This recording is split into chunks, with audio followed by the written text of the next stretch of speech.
Now, a few words about Dan. He's someone who, from quite a young age, wanted to tell stories, and as an adult, he's of course, achieved considerable success doing so. Over the past decade and a half, he's come out with 3 short story collections and 3 novels, winning wide acclaim and numerous prizes. His fiction also has been republished in several best writing anthologies. Dan's such an accomplished writer that it's been easy to overlook his long career also as an educator. He taught writing at Oberlin for more than 2 decades, retiring 4 years ago after his last book, the best-selling Ill Will. After it came out, he retired to devote full-time to his writing. In Sleepwalk, Dan has given us another enticing, compelling read. The book has been described by various reviewers as a fast-paced dystopian thriller, an apocalyptic off-grid adventure, a tense road novel with a darkly comic plot and with lots of heart, humanity, and fascinating characters. The protagonist and narrator, Will Bear, which is just one of his names, is quite likable and has a sweet disposition, though he is a mercenary working for a criminal syndicate, has no fixed address, and travels in a motorhome dubbed the Guiding Star with a pit bull mix named Flip. Will Bear's isolated existence is interrupted by repeated calls from a young woman claiming that she's his daughter via a sperm donation made in his youth. And so this captivating, zigzagging tale begins, what Publishers Weekly has called Dan's best yet. In conversation with Dan will be another gifted writer, Sarah Blake, who's written 3 excellent novels, Grange House, The Postmistress, and The Guestbook, as well as a book of poetry, Full Turn. A former teacher of high school and college English and of fiction workshops, Sarah is attuned in her own writing to complexities of class, race, gender, and culture.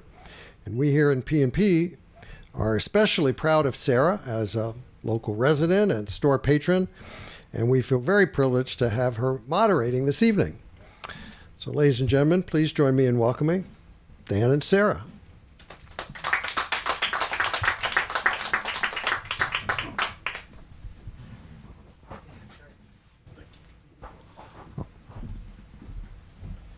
Here you go, Dan. This one? Yeah. All right.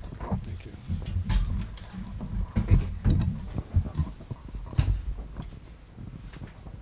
Is it on? Yes. Hi, everybody. This is great. It's so great to be back in person, right? Just to be in a room with other breathing creatures. Before we start, Dan and I were talking, just talking about maybe how to acknowledge what happened in Texas before we move straight into this fabulous, amazing piece of imagination, and we weren't even sure what to say, but maybe just that it happened, and we wanted to just say that. Yeah. It seemed weird to just carry on. Mm-hmm. So we just wanted to do that. So welcome to DC. Thank you. And I don't know, many of you may have read Dan before, other works of his. I see nods. Oh, good. This novel, and maybe you've read this already too, but this novel is such a wild, fantastic, extravagant sort of, I feel deeply American novel. It's, and it's one I wanted to talk tonight a lot about the sort of slant quality of it, the near quality. Somebody described it as taking place in the near future. And I was sort of thinking about that, the near future, not the far future, but the near future, and the ways in which the book, there's lots of, this is a near hero and a near epic. And I wanted to think a lot about the fact that where this world is that you've started us in and who the characters are. And before maybe we start, I was wondering if you could read just so we could hear. I will read a little. I'm going to read the first chapter. Fantastic. All right. It's short. It's not. The first time it happens it's October, and I'm driving through Utah with this young Filipino guy named Leandro. We're passing a joint back and forth, handing off over the head of Flip the dog, who's asleep on the seat in between us, and we're not really talking. Leandro is miffed because his ankles are manacled, or shackled. I picked him up at the Chef Ching Diner in Elko, Nevada, and I told him then that it was just best practices, nothing personal. I had him sit down in the passenger seat of the pickup and take off his shoes and socks. Then I bent down and applied the cuffs. "Dude," he said, flexing his toes, "this is so unnecessary." "I know it is," I said. "Ah, well, I reckon he should be glad he's got his hands free, but he's not grateful in the slightest.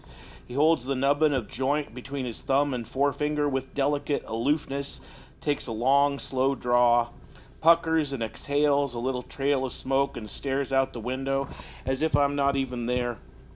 I hope he's enjoying the view. We're driving through the Bonneville salt flats, and he might as well be looking at a blank screen. I hold out my hand, and he passes the joint back without glancing at me. Tiny, glinting raindrops are sliding along the parts of the windshield that wipers don't reach, and up ahead I see a piece of sleet turn into a snowflake. It's falling, and then suddenly it becomes a weightless piece of fluff. Now it's flying, just like it grew wings. "Looks like it's going to start snowing," I say. "Must be from that typhoon they're having up to Seattle." Leandro says, and he is about as interested as any of us are in hearing a 50-year-old white man chat about the weather. At that moment, one of the burner phones I keep in a plastic sand bucket next to the gear shift lights up. It's set to vibrate, and it starts jiggling and flashing and bumping against the others. I reach down and fish around for it, pick it up and flip it open. "Hello?" I say. "Hello," says a chipper young female voice. "Can I speak to Will Bear?" I roll down the window and toss the phone out. In the side mirror, I see it hit the surface of the interstate and bust apart, shards of flat plastic and metal bouncing like marbles. Leandro looks over his shoulder wistfully. "Dude," he says, "why did you do that?" "Nobody's supposed to call me on that phone," I tell him. He blows on the lit end of the joint, but it has gone out. "Such a waste," he says. "You could have given it to me. Don't got a phone." The second time it happens, I get a little prickle of concern. I have 9 phones in that bucket, and they're all supposed to be anonymous. I guess I'm looking at some sort of breach, but it could be a robocall. I guess nothing is safe from those. I dip my hand in the bucket and root around for the little vibrating rattlesnake egg, and I snatch it up. "Hello?" I say, and dang if it isn't the same female voice. "Hi," she says, talking fast. "Mr. Baird, you don't know me, but don't hang up. I have important information for you," which is super alarming. I toss the phone out the window again, and Leandro looks at me sidelong. "Problems, boss?" he says. The third time it happens, we're pulled over by the side of the road. Visibility has gone to hell. The sleet flakes are blowing in a horizontal stream like video static, and then a phone at the top of the bucket starts trembling and jostling. Leandro doesn't look. He's mesmerized by the storm outside, by the freshly rolled joint he's sipping at. For a while, I think I'm just going to wait it out. The phones aren't set for voicemail, so I can just leave it ringing and ringing and ringing. 3 minutes, 5 minutes, 10 minutes. Let the dang thing hum for an hour. I don't care. But then another one of the burner phones starts to buzz, and then another, and then all 8 of them. Bill Bear, Bear Williams, Barry Billingsley, Wilder Barr, Blair Willingham, Liam Barr, even Willie Bear Jr. The names and identities that make up the Barely Blur, all of them zuzzing and trembling and shuffling around in the bucket like cicadas on their backs, and I seize one furiously. "Who is this?" I say. And then we're off to the races here. Maybe just if you could start, just tell us about Bill and how he came to, or how he came to be, and because we're going to follow him through the novel, and right. Well, I mean, I guess there were kind of 2 things that started me out. I was trying to figure out how to write about contemporary America, and things just kept changing. The goalposts kept moving, and usually when you know that your book is going to come out in a couple years, and things will basically be the same. But I wasn't so sure, and so I started to kind of like think about, well, I'm going to have to create kind of an alternate version and just make it like sort of like the America that I'm living in, but maybe just a little worse. One more pandemic or one more constitutional crisis past where we're at. Yeah. And the other thing that inspired me, I guess, I mean, it has to do with the title, which is an old song by Santo and Johnny from the 1950s. Yeah. It's a kind of a floaty, dreamy, like 50s slow song, and it was playing when I was listening to the news, and it provided me with this kind of weird counterpoint to the horrible news that I was listening to. And I thought about that meme that was popular at the time, which is of the dog sitting in the coffee shop that's burning, and he's drinking his coffee and thinking, this is fine. And that's sort of the beginning of Will Bear, was like trying to write about what we're all experiencing, which is that we're still going to the grocery store, we're still watching great shows on Netflix or whatever, and at the same time we're still thinking this is fine. But it's sort of not fine. So not fine. Yeah, so not fine. I mean, I think one of the things that's amazing about this character is that, he says, one of my selling points is that I don't exist. Right. And that I don't, he has no cell phone, he's never had a social security number, he's not trackable, and he's a kind of messenger and delivery boy for this, he's a murderer and he's arsonist, he's human trafficker. Yeah, I mean everything. So like the words around him, are like that's the stamp on him. But then you have this character who's out on the road, and he's so full of longing.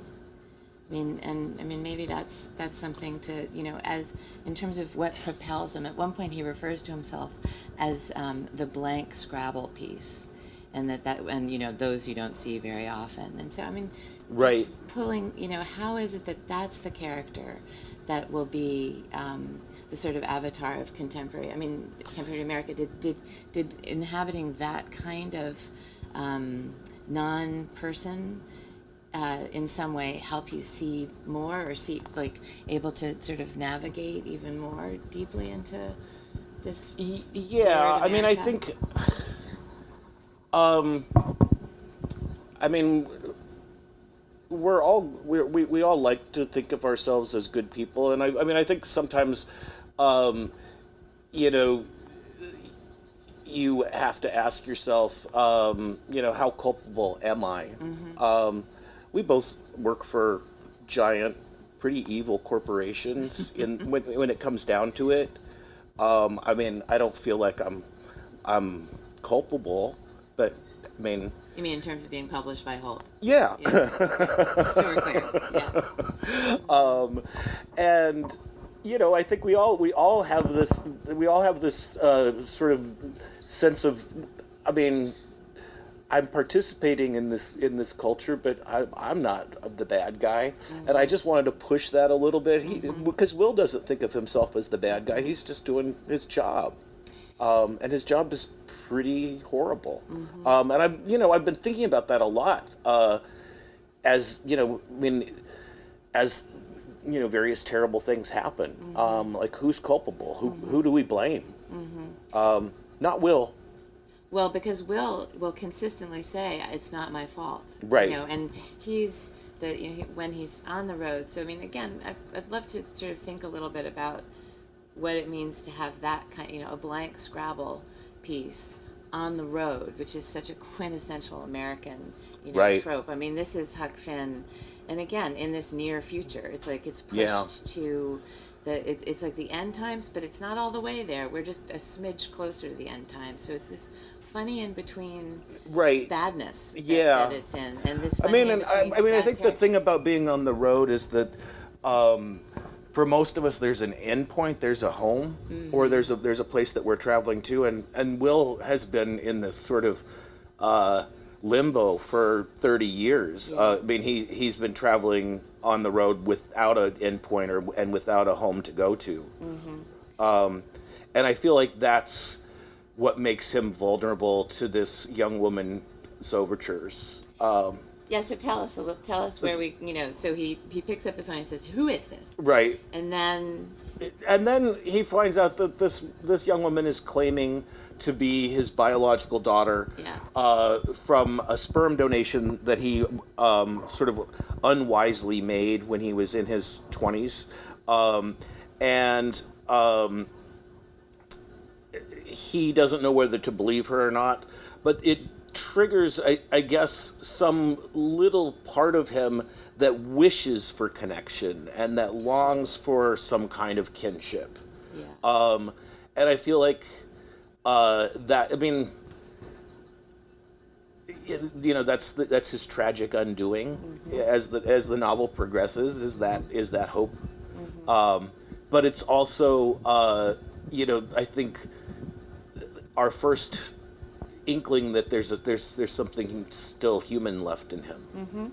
Absolutely. I mean, the Cammy, his daughter. I mean, this starts the second section saying, "I think you may be my biological father," and so immediately then by introducing the word biology, and he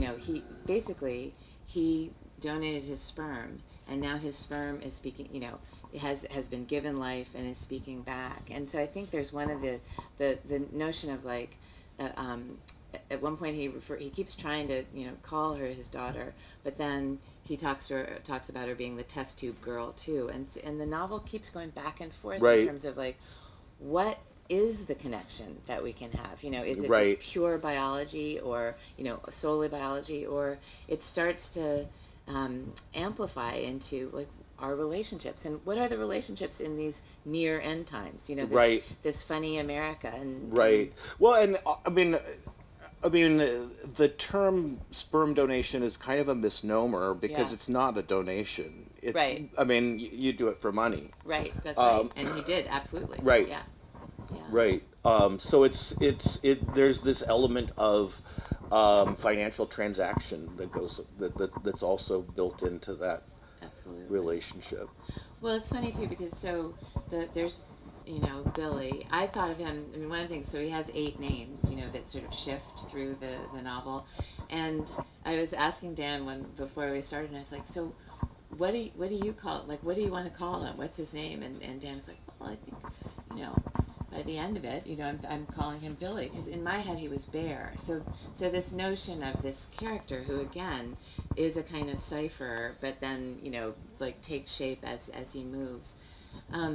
But he himself, as you watch him move down his road, and then there are these 3 women, and I realized what you've set up for him is the mother, the sister, and the daughter. Mm-hmm. These are the 3, so they work like these kind of this sort of chorus of women who, in fact, he moves. That's in those 30 years, and since he was, or the 50 years since he was born, and he himself was a test tube baby. So maybe I don't know if if you could sort of talk a little bit about the ways in which.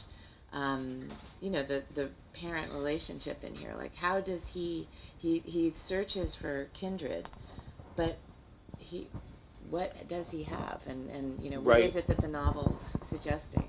Yeah, I mean, it's. I do have sort of a habit of creating really horrible mother figures in my novels, and so this is another one of a rogues gallery of bad moms. She's probably the worst. It's pretty awesome, though. But In yeah, badness. she's. I know I loved writing about her. Yeah. She's part of a anarchist criminal collective, and a traveling con woman. She gave birth to him as part of a scheme to defraud a doomsday cult, and then sort of carried him around with her on her various travels, but wasn't really that interested in being a mom to him. Well, she says, "Don't call me mom." Right. Don't call I'm me not mom. your mother. Yeah. And treated him more like a flunky. Yeah.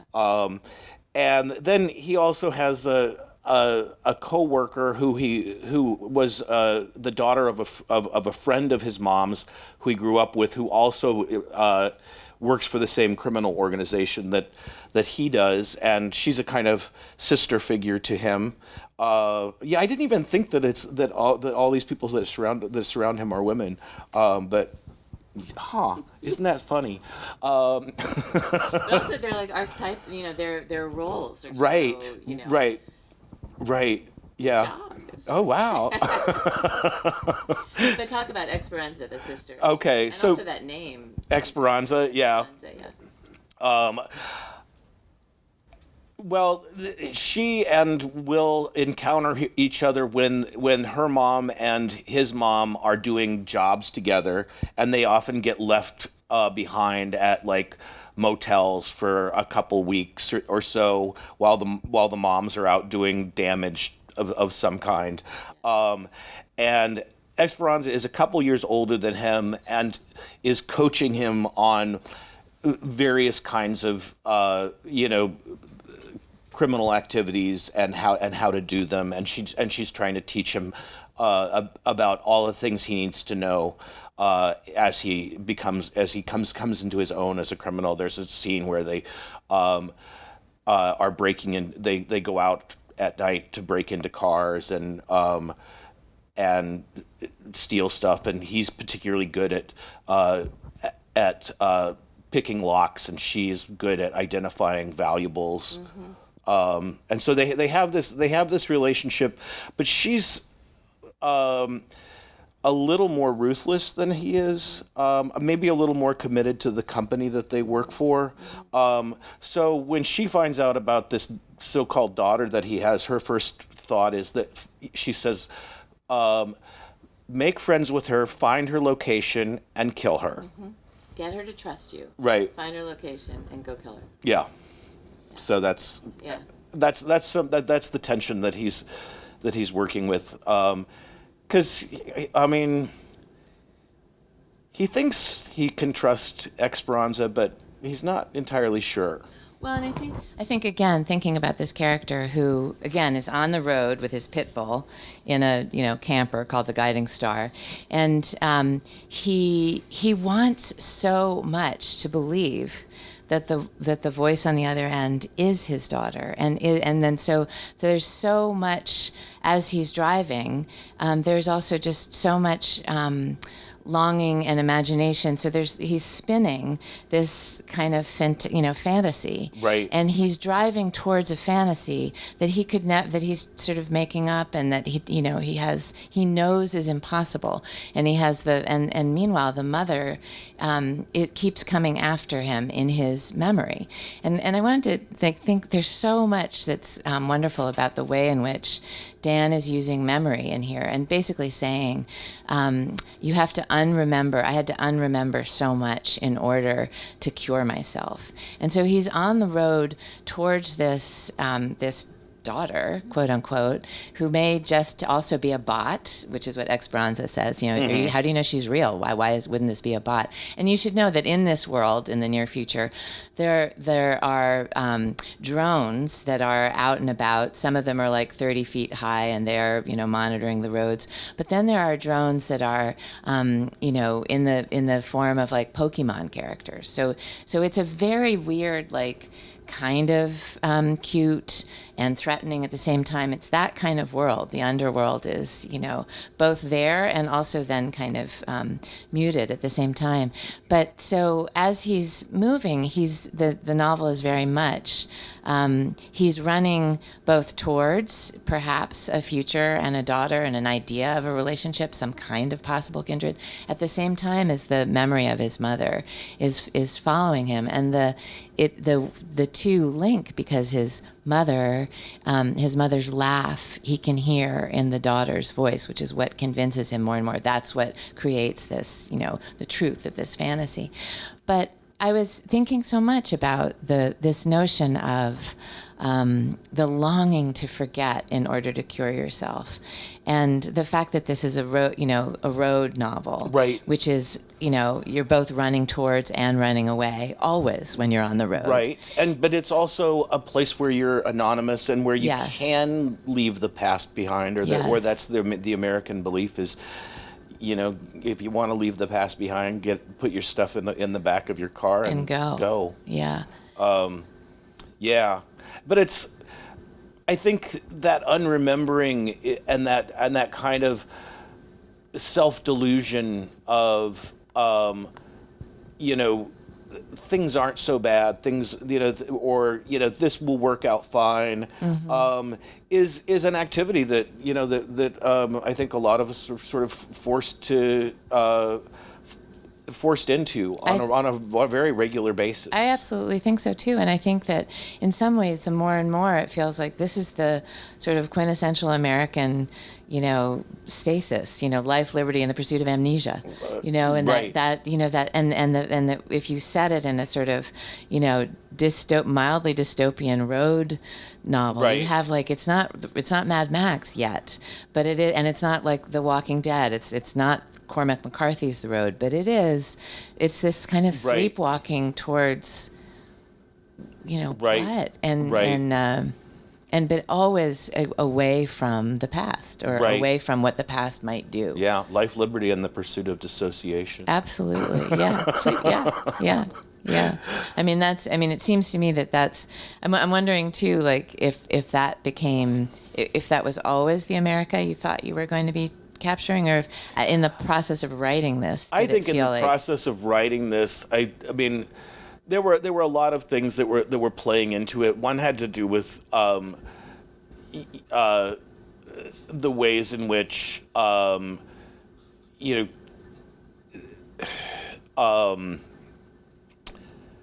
we think about biology, and we think about relations, and you can basically out of a catalog create a bespoke child from a sperm and an egg, and that's a sort of science fiction-y thing that's real. If you think about how often today you were photographed without your permission, that's kind of a science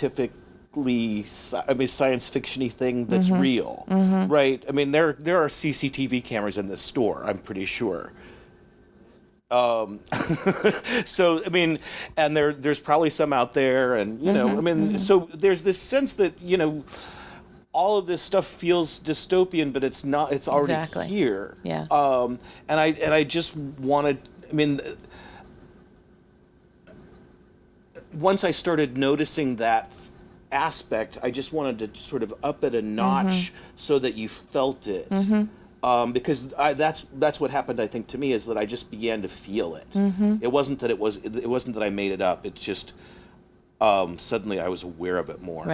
Right, and sort of pushed it just a little bit further into the this is just the norm. Right. The drones are there, and right. this notion that everybody is either a bot or real. You never know. That sense of doubt, I feel like, is just it's one notch past where we are. The misinformation has just, kicked Right. into that. You can't actually trust anybody on the phone, Right. or who they might be.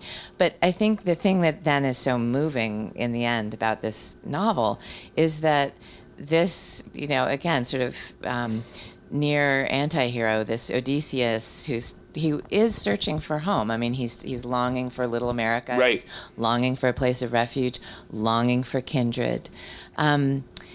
His forward motion on the road is propelled towards a daughter who may or may not be actually real, may or may not be his, the may or may not be is what actually ends up. He becomes, he puts a letter on that blank, Scrabble piece, because it's what he wants is to arrive at the end of his journey and have his daughter say, Dad. I mean, so what's kind of amazing about what you've done in this book is that it's, all these, the darkly comic, the picaresque, there's all these genres, the road genre, the dystopian. And then even, towards the end, there's the sort of beautiful thing that can happen in the sentimental fiction of, Right. of the reunion. And, Right. and what actually matters there is, though, that is a connection, Right. however it's Right. been coded or however it's been painted. Right. And that's, I mean, I think that, that's it. It's a road novel. It's a, sort of road novel that ends up peculiarly and unexpectedly at home. Mm-hmm. I mean, I guess so does The Wizard of Oz, but Right. But it's, Right. you've gone through a different. Right. Well, I mean, trajectory. I think the question that we're always, as writers, we're always asking ourselves is, how do we live our lives? Yeah. How do you navigate this little gift that you've been given, which is, hopefully 70 or 80 years on Earth? Yeah. And I started out with somebody who'd wasted 50, Yeah. and he doesn't have that much left. Yeah. And so what is he going to do with it? It's funny because I actually was also thinking that this is a novel of middle age, because in fact here's a, as he says in that first, opening, a 50-year-old white man, and he's on the road. He's always been on the road. He's a test tube, baby on the road, searching for, or swimming towards whatever. But one of the things that is at this point where the novel, the oar comes down and the tale of this novel, he finds himself literally, that he finds himself in the middle of the dark wood because a voice is calling to him saying, "You're my father."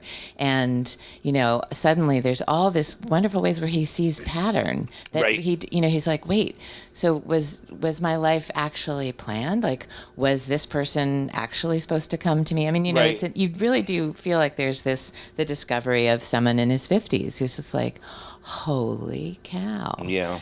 Here I am, and I'm still on the road, but it's a different. Yeah, I guess I don't think I could have written this at a different age. I don't think I would have written the same sort of book as a younger dude. And I feel like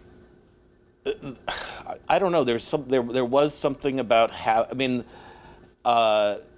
not necessarily being a father, but being a teacher to so many students, Yeah. and having this that kind of parental relationship Yeah. with so many young people that did kind of open the door for this character as well.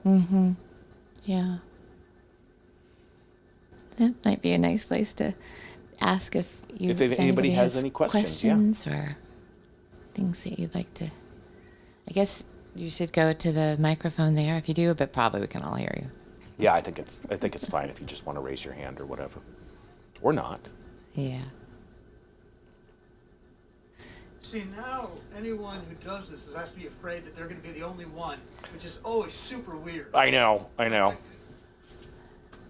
What? Who asked a question? Oh, yeah. Oh, yeah. It's sort of like, maybe I have one, but I see no one else is raising their Well, hand. no, you do. I always have fun. Yes. Actually, so I'm actually one of your students. Ah. Sarah. Hi. It's 2001 at Abbey in Hassan. Yep.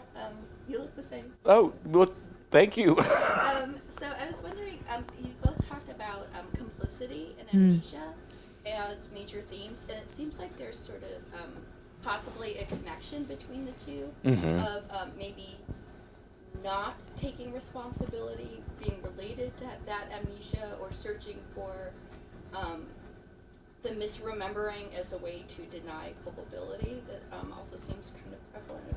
Just was wondering if you saw those themes in relation to each other. I do. I very, very much so. I'm sorry. Can you just quickly sum up the question just for the kid? Oh, yes, I'm sorry. Sarah was asking about the connection between complicity and amnesia, whether those two things are connected. And I think they're very much connected in my mind. And that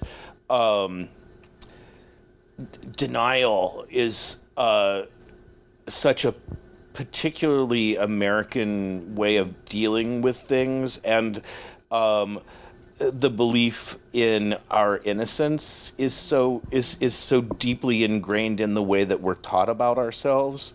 And I think, I think a lot of the book banning that's been going on recently has to do with a fury at the idea that there's some kind of culpability. I mean, a fury at someone trying to take our mantle of innocence away. Yeah, absolutely. And I think, I mean, I wasn't writing this book during that period, but it's certainly something that I felt in the cultural air. And it was something that I myself had been thinking about a lot. It's just how much you can live your life in a state of amnesia. Well, I mean, and in fact, Bear Willie says, that I had to, I mean, he makes the link exactly that you're describing, which I had to unremember in order to cure myself. So, I mean, there's absolutely that sense that forgetting, and I would, certainly for individuals, forgetfulness is a kind of denial, and that's protective. But as a country, for sure. I mean, I think this is how here we are again. Yeah. And that here we are, the againness is, this sort of greater allegiance, I would say, to forgetting than to memory, which would be hard history, which as so-called hard history, where in fact what did happen was there were enslaved people and there were enslavers, and here we are. And not that you're teaching whatever the critical race theory. So, but it's. I mean, I grew up in a family that had a lot of alcoholism and drug abuse and mental illness, and it's the same behavior, absolutely, right? Like yes. Close ranks, yes, pretend that it's not happening. All of that stuff, I think, is absolutely right. Is very much.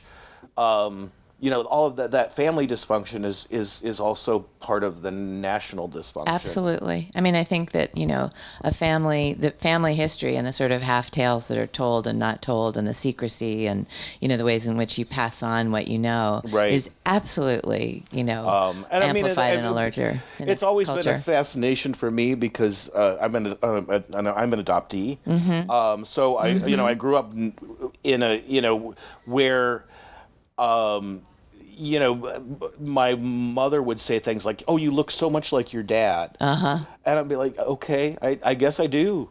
Right. But I'm not biologically related to him. Right. And I don't have access to any of my birth or medical records or any. I mean, because that's all sort of sealed by the state. So I would also, those things were on my mind. I bet. Yeah. And because one of the things that the question that's begged in the novel, and also what you're suggesting, is that so what does make a parent? What is that relationship? Mm-hmm. Like what constitutes being parental, and similarly, the child. Like, what does the child teach? What does the child know? Right. When in fact you actually don't have a relationship. So, Yeah. Yeah, it's great. Yeah, you had a question? So, yeah, I've read your stuff from different collections, and some of your stuff that's considered more literary, some of your stuff that's considered horror, some Right. of your stuff that's considered more science fiction. How conscious and intentional are you about leaning into or away from genre in your writing? Well, I mean, it's a. How conscious am I of leaning into genre in my writing? It's very deliberate for me. I mean, it's. I started out primarily as a reader of horror and science fiction and high fantasy. Those were the important genres for me as a kid growing up. Then I went to college, and we weren't really allowed to do that in creative writing classes, and so I, sort of got involved with, the literary naturalism short stories, and I like that as well.